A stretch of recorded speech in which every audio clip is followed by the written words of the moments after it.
Christmas story is at the heart of the Christmas Christian faith. But the messages of hope, love, peace, and joy, they're also universal. It speaks to all of us, whether we're Christian, Jewish, Hindu, Muslim, Buddhist, or any other faith, or no faith at all. It speaks to all of us as human beings who are here on this earth, to care for one another, to look out for one another, to love one another. The message of Christmas is always important, but it's especially important through tough times, like the ones we've been through the past few years. The pandemic has taken so much from us. We've lost so much time with one another. We've lost so many people we loved. Over 1 million lives lost in America alone. That's 1 million empty chairs, breaking hearts and homes all across the country. Our politics has gotten so angry, so mean, so partisan. And too often we see each other as enemies, not as neighbors, as Democrats or Republicans, not as fellow Americans. We become too divided. But as tough as these times have been, if we look a little closer, we see bright spots all across the country.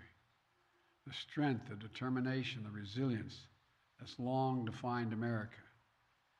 We're surely making progress. Things are getting better.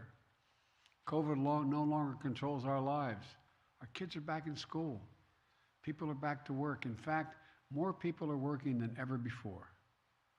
Americans are building again, innovating again, dreaming again. So my hope this Christmas season is that we take a few moments of quiet reflection, find that stillness in the heart of Christmas, that's at the heart of Christmas, and really look at each other, not as Democrats or Republicans, not as members of Team Red or Team Blue, but as who we really are, fellow Americans, fellow human beings worthy of being treated with dignity and respect. I sincerely hope this holiday season will drain the poison that has infected our politics and set us against one another. I hope this Christmas season marks a fresh start for our nation, because there's so much that unites us as Americans, so much more that unites us than divides us. We're truly blessed to live in this nation, and I truly hope we take the time to look out for one another, not at one, for one another. So many people struggle at Christmas. It can be a time of great pain and terrible loneliness. I know, like many of you know. It was 50 years ago this week that I lost my first wife, my infant daughter, in a car accident. My 2 sons were badly injured when they were out shopping for a Christmas tree. I know how hard this time of year can be. But here's what I learned long ago. No one can ever know what someone else is going through, what's really going on in their life, what they're struggling with, what they're trying to overcome. That's why sometimes the smallest act of kindness can mean so much. A simple smile, a hug, an unexpected phone call, a quiet cup of coffee. Simple acts of kindness that can lift a spirit, provide comfort, and perhaps, maybe even save a life. So this Christmas, let's spread a little kindness.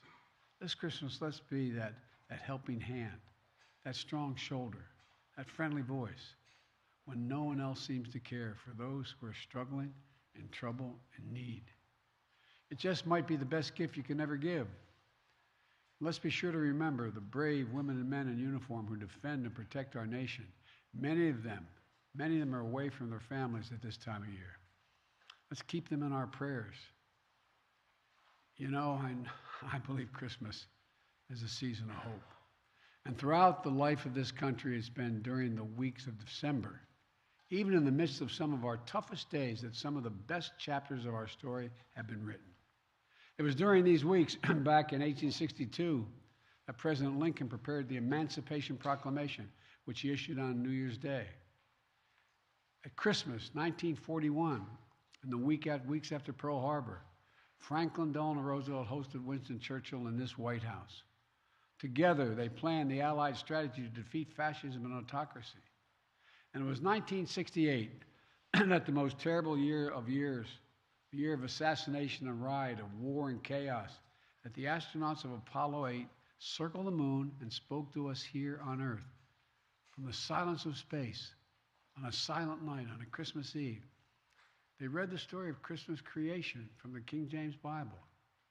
When in the beginning, God created heaven and earth, and God said, "Let there be light," and there was light.